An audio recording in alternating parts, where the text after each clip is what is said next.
عبد الرحمن نے غربت کی وجہ سے اپنی بیٹی رضیہ کی شادی بنا جہیز کے کر دی تو رضیہ کے سسرال والوں نے اسے جہیز کے دانے دے دے کر ذلیل کر دیا۔ عبد الرحمن کا بیٹا پڑھ لکھ کر امریکہ چلا گیا اور ان کے حالات بہت تیزی سے بہتر ہونے لگے، اور جب بیٹا واپس آیا تو عبد الرحمن نے چھوٹی بیٹی کی شادی شروع کر دی اور شادی والے دن چھوٹی بیٹی کو ٹرک بھر کر جہیز کا سامان دیا۔ تو جب یہ سب ماجرا رضیہ کے سسرال والوں نے دیکھا تو ان کی آنکھیں پھٹی کی پھٹی رہ گئیں، اور رضیہ کے شوہر نے اسے وہیں پر مارنا پیٹنا شروع کر دیا کہ تم لوگ۔ تھکے ہارے قدموں سے عبد الرحمن گھر میں داخل ہوا تو اس کی بیوی نے دور سے ہی اس کے چہرے پر چھائی زردی دیکھی اور اس کے اندر امڑنے والی سوچوں کو پڑھ سکتی تھی۔ اس نے مایوسی سے اپنا سر جھکا لیا اور عبد الرحمن ٹوٹے ہوئے قدموں سے چلتا ہوا صحن میں رکھی ہوئی چارپائی پر بیٹھ گیا۔ اس کی بیوی پانی کا گلاس لے کر اس کے پاس آئی اور دھیرے سے اس کے ساتھ بیٹھتے ہوئے بولی، کیا ہوا؟ کیا پیسوں کا بندوبست نہیں ہو سکا؟ اس کے سوال میں اندیشے اور تشویش تھی۔ عبد الرحمن نے نفی میں سر ہلا دیا، نہیں بھلی مانس، کہیں سے مزید پیسوں کا انتظام نہیں ہوا۔ پہلے ہی کئی لوگوں سے قرضہ لے کر رضیہ کی شادی کر رہا ہوں، اب اچانک سے اس کے سسرال والوں کی جانب سے مہنگے جہیز کی فرمائش، اسے پورا کرنا میرا بس میں نہیں ہے۔ جتنے جاننے والے تھے ان سب سے قرض کا پوچھ چکا ہوں، مگر کسی کے پاس اتنی رقم نہیں ہے جو مجھے دے سکے، اور جہیز بنانا آج کل کون سا آسان ہے، لاکھوں کی رقم چاہیے ہوتی ہے، اتنی رقم بھلا مجھے کون دے گا؟ عبد الرحمن کے لہجے میں گہری مایوسی تھی۔ اس کی بیوی بھی خاموشی سے ہو کر بیٹھ گئی۔ دونوں کرتے بھی کیا کرتے؟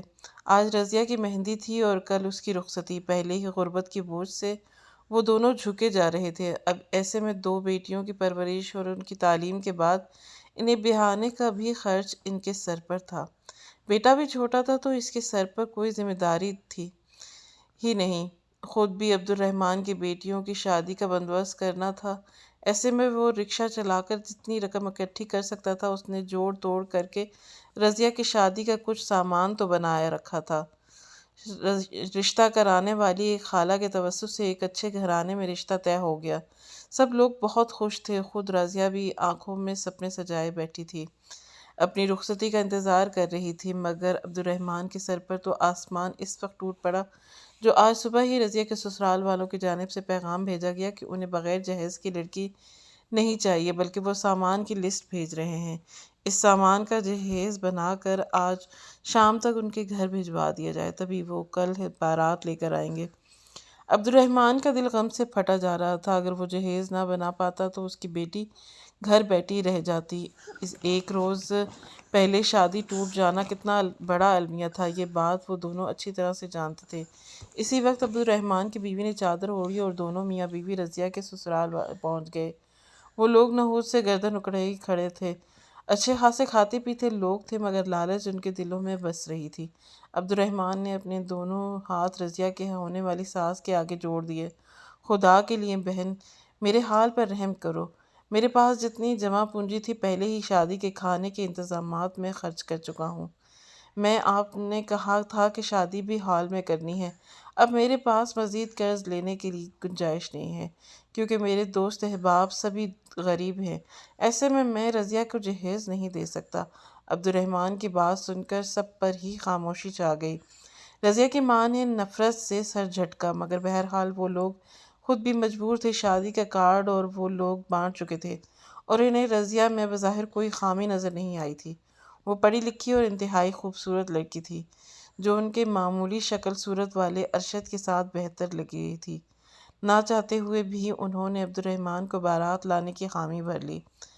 عبد الرحمن اور اس کی بیوی خوشی خوشی لوٹ آئے۔ انہیں یوں لگ رہا تھا کہ گویا ان کی مشکلیں آسان ہو گئیں اور قدرت ان پر مہربان ہو گئی، ان کی رضیہ کا گھر بس جائے گا۔ مگر وہ یہ نہیں جانتے تھے کہ بغیر جہیز کے رضیہ رخصت ہو کر اپنے گھر جاتے ہوئے کون سا جرم کر رہی ہے، جس جرم کی پاداش میں اسے ہمیشہ سزا کاٹنی ہے۔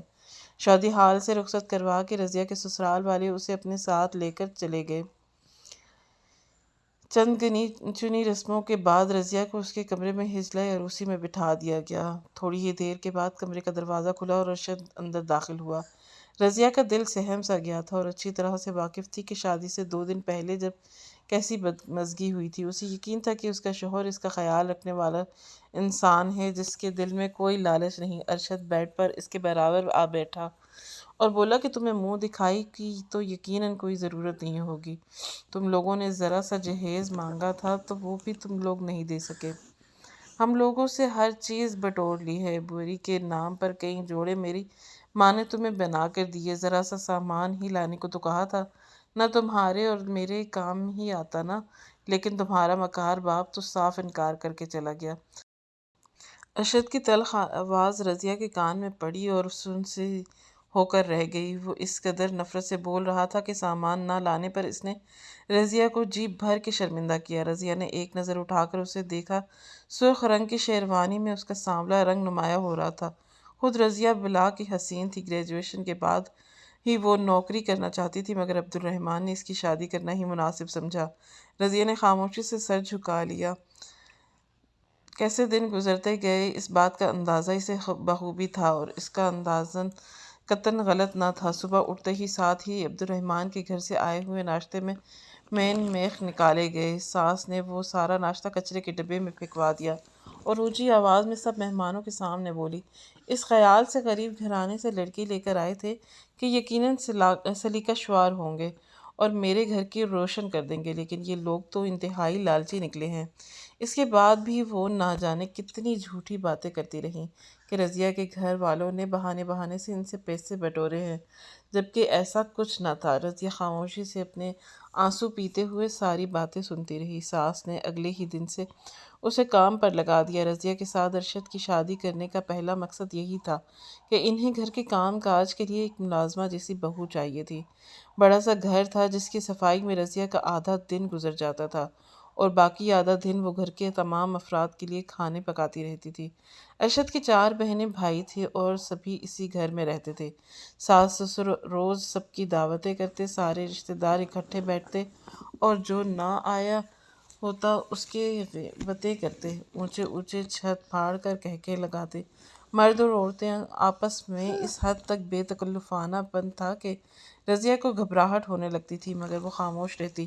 اگر وہ کبھی بھولے سے ارشد کو کسی بارے میں کچھ کہہ دیتی تو وہ جاہلوں کی طرح چیخنے چلانے لگتا۔ رضیہ نے آج تک اسے پیار سے بات کرتے ہوئے نہیں سنا تھا۔ وہ حیران تھی کہ اعلیٰ یونیورسٹی سے پڑھنے کے باوجود ارشد کا رویہ ایسے جاہلانہ تھا، اور یہ راز بھی جلدی ہی کھل گیا۔ اسے پتہ چلا کہ ارشد کی جو تعلیم میں اسے بتائی گئی تھی وہ تو جھوٹ تھی۔ ارشد نے تو میٹرک بھی نہیں کیا تھا، اسی لیے تو اسے اس کے خاندان میں کوئی رشتہ نہیں دیتا تھا۔ رضیہ صدمے کے مارے ساکت رہ گئی۔ عبد الرحمن کو وہ کچھ نہ بتاتی کہ وہ بیچارہ پہلے ہی رضیہ کو بغیر جہیز رخصت کرنے پر شرمندہ شرمندہ سا تھا۔ رضیہ کو رخصت کرنے کے بعد بھی ان کے گھر کے حالات ویسے ہی تھے۔ رضیہ سے چھوٹی سی شمسا ابھی قد کاٹ میں رضیہ کے برابر تھی اور شادی کے لائق تھی۔ عبد الرحمن کو اب اس کی شادی کی فکر کھائی جا رہی تھی، مگر وہ جانتا تھا کہ جو جمع پونجی تھی وہ رضیہ پر لگا چکا ہے اور اب شمسا کی شادی کے لیے ان کے پاس کچھ نہیں۔ دن رات اسی پریشانی میں گھلتا جا رہا تھا جب اچانک اس کا بیٹا جو 20 سال کا ہو رہا تھا کالج سے واپسی پر سیدھا ان کے پاس آ گیا۔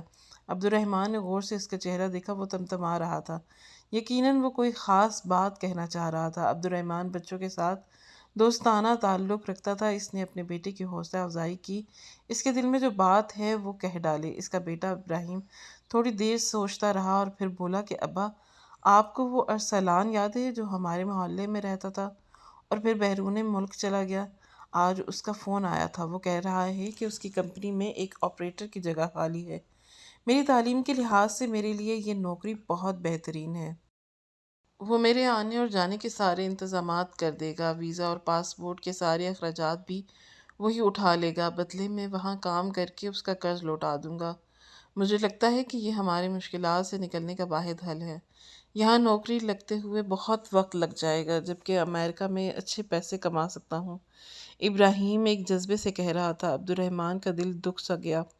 صرف 20 سال کے بیٹے کو بیرون ملک بھیجتے ہوئے ان کا دل ڈوب رہا تھا، مگر کیا کرتے، شمسا کی شادی کے لیے ان کے پاس کچھ بھی نہیں تھا، یہاں تک کہ اب وہ خود بھی بیمار رہتے تھے اور رکشہ چلایا نہیں جاتا تھا۔ نہ چاہتے ہوئے بھی انہوں نے ابراہیم کو بیرون ملک جانے کی اجازت دے دی۔ دن پر لگا کر اڑ گئے اور اس کے باہر جانے کی ساری تیاریاں مکمل ہو گئیں۔ جلد ہی وہ ان سب کو الوداع کہہ کر بیرون ملک روانہ ہو گیا۔ رضیہ کو معلوم تھا کہ ابراہیم بیرون ملک جا رہا ہے۔ اس نے بہت کوشش کی کہ ارشد سے ابراہیم سے ملنے کے لیے میکے لے جائے، مگر نہ جانے کیوں رضیہ کے سسرال والے عبد الرحمن اور اس کے گھر والے سے اللہ کے راستے کا بیر مانتے تھے۔ انہوں نے رضیہ کو غیر ضروری کاموں میں الجھا کر ابراہیم سے ملنے نہ دیا، بلکہ زوردار قہقہوں سے رضیہ کا مذاق اڑاتے رہے اور بولے کہ ابراہیم کی اوقات ہی کہاں ہے کہ وہ ملک سے باہر جائے، یہیں کہیں دوسرے ملک میں جا رہا ہوگا چائے کا کھوکا بنانے۔ رضیہ آنسو پی کر رہ گئی۔ ساس نے اسے چائے بنانے کا حکم دیا اور ساتھ ہی پکوڑے تلنے کا بھی۔ وہ خاموشی سے کچن میں جا گزری۔ اس کی نظریں آسمان پر ٹکی تھیں، جہاں سے جب بھی کوئی جہاز گزرتا تو اسے یوں لگتا کہ اس کا چھوٹا پیارا بھائی اسی جہاز میں بیٹھ کر اس کے ملک سے گیا ہے۔ دن تیزی سے ساتھ گزر رہے تھے اور انہی دنوں رضیہ کی طبیعت گری گری سی رہنے لگی اور کچن کا کام کاج پہلے آرام سے کر لیتی تھی، لیکن اب اس کے اوپر تھکاوٹ طاری ہونے لگی۔ ساس اسے کھوجتی ہوئی نظروں سے دیکھتی رہی، مگر کچھ نہ بولی۔ یوں ہی ایک روز اسے زور کا چکر آیا اور وہ صحن میں گر گئی۔ اللہ نے ارشد کے دل میں رحم ڈال دیا تو وہ اسے اٹھا کر قریبی کلینک میں لے گیا۔ اسے تو بس یہی فکر تھی کہ اگر یہ بیمار ہو گئی تو گھر کے کام کاج کون کرے گا، مگر ڈاکٹر نے تو کوئی اور ہی بات کہہ دی۔ اس نے ارشد کو مبارکباد دی اور باپ بننے کے لیے والا ہے۔ رضیہ حاملہ تھی۔ ارشد ہکا بکا منہ کھولے رہ گیا۔ سارا خیر، اس کی صحت پر کیا فرق پڑتا تھا؟ رضیہ ایک بچہ پیدا کرتی یا 10، اس نے کون سا انہیں پالنا تھا یا ان کا خیال رکھنا تھا؟ رضیہ کے ہاتھ پر اس نے آج تک 1 روپیہ نہیں رکھا تھا۔ اس کی حیثیت گھر میں صرف ایک ملازمہ کی سی تھی۔ اس کے حاملہ ہونے کی گھر میں کسی کو کوئی خوشی نہیں تھی اور نہ ہی اس پر سے کوئی کام کا بوجھ اترا تھا۔ دوسری جانب ابراہیم کو بیرون ملک جاتے ہی شروع کے کچھ وقت میں مشکلات تو پیش آئیں، لیکن جلد ہی وہ وہاں پر سیٹ اپ ہو گیا۔ اس کا دوست ارسلان اس کے ہر طرح سے کام آیا، اسے ایک بہترین نوکری دلوا کر یہ نوکری اس کے لیے خوش قسمتی کا دروازہ ثابت ہوئی۔ وہ جوان تھا اور اسے اپنے گھر کی ذمہ داریوں کا خوب احساس تھا۔ دن رات محنت کر کے وہ اپنے گھر کے حالات بدلنے کی کوشش کرنے لگا۔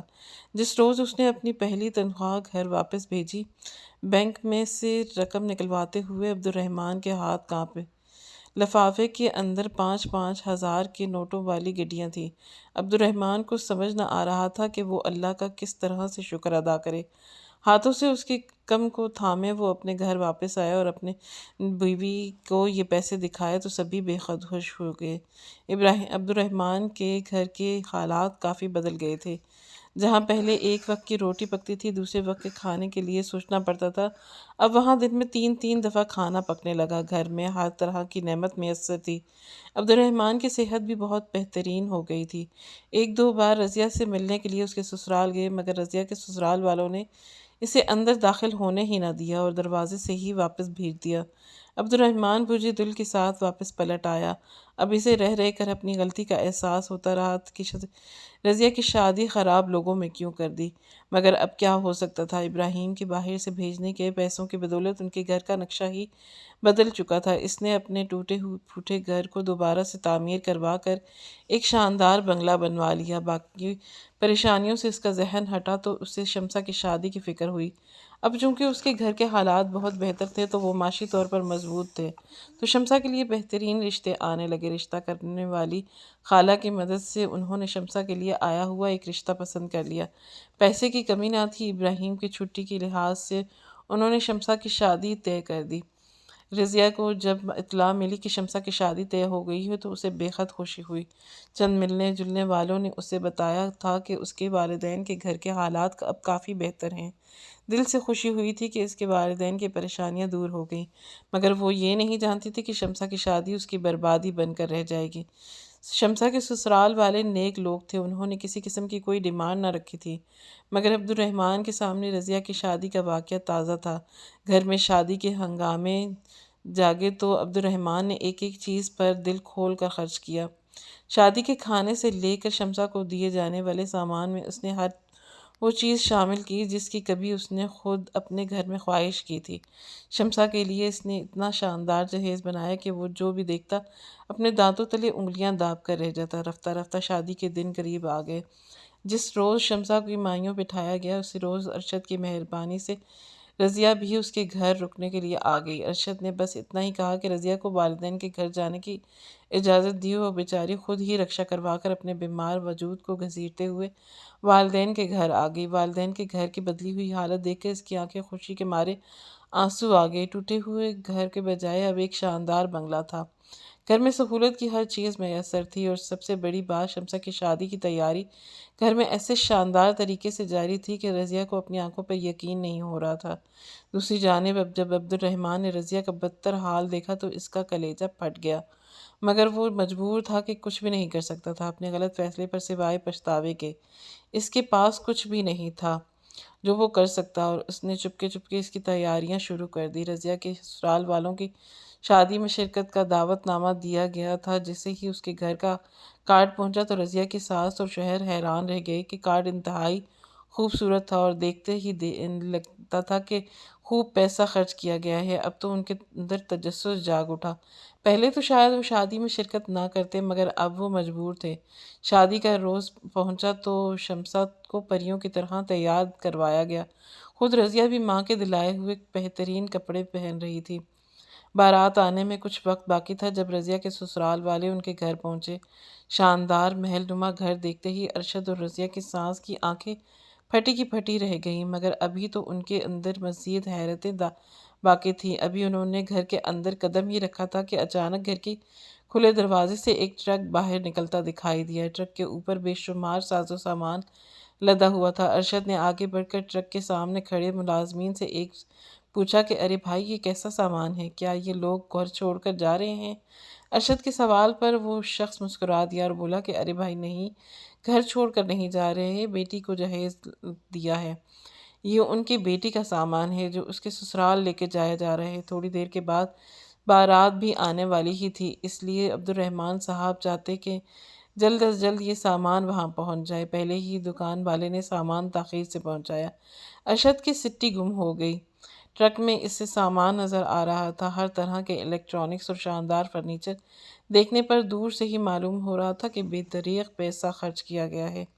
ارشد کا خون کھول اٹھا۔ پاس ہی اس کی ماں کھڑی تھی، اس نے فوراً ارشد کا کان اپنے قریب کیا اور بولی کہ دیکھ ارشد، تیری شادی کرتے ہوئے تو اس کے پاس ایک دھیلا نہ تھا تو دو جوڑوں میں بیٹی کو رخصت کر کے ہمارے سر پر مونڈ دیا تھا، اب چھوٹی والی کو لاکھوں کا جہیز دیا جا رہا ہے۔ آخر تجھ میں کیا کمی تھی جو تیرے ساتھ ایسا رویہ رکھا گیا؟ ان لوگوں سے ذرا پوچھ تو صحیح۔ رضیہ کی ساس نے ارشد کو بھڑکانے میں کوئی کسر نہ چھوڑی۔ وہ کم عقل انسان تھا، گیٹ کے باہر ہی کھڑے تھے۔ اس نے ایک زوردار آواز لگائی، رضیہ رضیہ ذرا باہر آنا۔ آس پاس کھڑے تمام افراد حیرت سے ان ماں بیٹے کو دیکھنے لگے جو شکل و صورت سے ہی جاہل لگ رہے تھے۔ جلد ہی اندر موجود رضیہ تک بھی خبر پہنچ گئی کہ اس کے سسرال والے باہر کھڑے اسے آوازیں لگا رہے ہیں۔ رضیہ کام کر رہ گئی، اس کا دل لرزنے لگا۔ جہیز لے جانے والا ٹرک ڈرائیور بھی اب ٹرک روک کر یہ سارا تماشا دیکھ رہا تھا۔ لوگ آس پاس جمع ہو گئے۔ رضیہ بمشکل گھر کے اندر سے نکلی اور اس کے پیروں تلے سے زمین نکل گئی۔ سامنے ارشد اور اس کے ساس کھڑے اور کڑے تیوروں سے اسے گھور رہے تھے۔ رضیہ نے آس پاس کھڑے مجمع کو دیکھا اور آگے بڑھ کر بات سنبھالنا چاہی، مگر ارشد تو ہتھے سے ہی اکھڑ گیا۔ اس نے آؤ دیکھا نہ تاؤ سے زوردار تھپڑ رسید کیا۔ اوندھے منہ زمین پر جا گری۔ ارشد کے منہ سے گالیاں کا ایک طوفان برآمد ہوا اور رضیہ اس کے سارے گھر والوں کو گالیاں دے رہا تھا۔ وہ بقول اس کے وہ سب لوگ جھوٹے مکار اور لالچی تھے جنہوں نے اپنے گھر کی سب سے فالتو لڑکی کو اس کے سر پر تھوپ دیا۔ رضیہ خاموشی سے زمین پر گری، آنسو بہا رہی تھی، اس میں اٹھنے کی بھی سکت نہ تھی، اور تبھی اپنے پاس کسی کے جوتے نظر آئے۔ رضیہ نے سر اٹھایا اور اس کا باپ عبد الرحمن تھا۔ رضیہ بمشکل اٹھ کھڑی ہوئی۔ عبد الرحمن نے اس کے آنسو پوچھے اور ارشد کی طرف مڑا۔ یہ حقیقت ہے کہ جس وقت رضیہ کی شادی تھی میرے پاس تمہیں دینے کے لیے کچھ نہیں تھا، مگر اس کے باوجود میں نے تمہیں اپنی سب سے قیمتی چیز دی، اپنی پیاری بیٹی۔ حالانکہ تم اس کے لائق نہیں تھے، اور اب جب میں نے شمسہ کو لاکھوں کا جہیز دیا تو میں نے یہی سوچا کہ جو کمی مجھ سے رہ گئی تھی میں اسے پورا کر دوں گا، لہٰذا میں نے رضیہ کے لیے بھی بالکل ویسا ہی جہیز بنایا، ایک ٹرک بھر کر شمسہ کے گھر کیا ہے، تو پیچھے دیکھو ایک ٹرک بھرا ہوا ہے اور کھڑا، جو تمہارے گھر جانا تھا، لیکن اچھا ہوا کہ تم نے اس سے پہلے ہی اپنی اوقات دکھا دی۔ عبد الرحمن کی بات پر ارشد اور اس کی ساس نے چونک کر پیچھے مڑ کر دیکھا۔ واقعی وہاں سامان سے بھرا ایک اور ٹرک بھی کھڑا تھا، جس پر لشکاریں مارتا ہوا جہیز تھا۔ ارشد کے منہ میں پانی بھرنے لگا۔ اب اسے احساس ہوا کہ اس نے رضیہ کو تھپڑ مار کر غلطی کی ہے۔ وہ فوراً پلٹا، عبد الرحمن سے معافی مانگنے لگا۔ عبد الرحمن آگے بڑھا اور اس نے زوردار تھپڑ ارشد کے منہ پر جڑ دیا۔ یہ لو تمہاری معافی، میں تمہیں جہیز دینا چاہتا تھا، لیکن اب آج کے بعد میری بیٹی کا نام بھی مت لینا، اپنی شکل گم کرو، تمہیں کل ہی خلا کا نوٹس مل جائے گا۔ میری بیٹی تم جیسے جاہلوں کے گھر میں رہنے کے لیے نہیں ہے۔ عبد الرحمن نے سخت لہجے میں کہا تھا۔ ارشد کے پیروں تلے سے زمین نکل گئی۔ رضیہ کی ساس بھی وہیں کرتی رہی۔ مفت کی ملازمہ ہاتھ سے جا رہی تھی اور اب تو لاکھوں کا جہیز بھی، مگر عبد الرحمن نے اپنے گیٹ پر کھڑے ملازموں کو اشارہ کیا اور انہوں نے ارشد اور اس کی ماں کو گھر سے نکال کر دروازہ بند کر دیا۔ عبد الرحمن رضیہ کو لے کر گھر کے اندر داخل ہو گیا۔ رضیہ نے روتے ہوئے انہیں سب کچھ بتا دیا۔ تب عبد الرحمن نے اسے کہا کہ اسے ان لالچی اور برے لوگوں میں رہنے کی کوئی ضرورت نہیں، جو صرف پیسے کو دیکھ کر رشتے بنا رہے ہیں۔ عبد الرحمن کی بات پر رضیہ سر جھکا کر رہ گئی۔ عبد الرحمن نے شاندار طریقے سے شمسہ کی رخصتی کی۔ کچھ ہی عرصے کے بعد رضیہ کی خلا لے لی گئی۔ اس کے ہاں ایک پیاری سی بیٹی نے جنم لیا۔ اس کی قابلیت اور خوبصورتی کو دیکھ کر جلد ہی ایک اور بھی رشتہ مل گیا اور رضیہ کو اس کے صبر کا اجر بھی مل گیا۔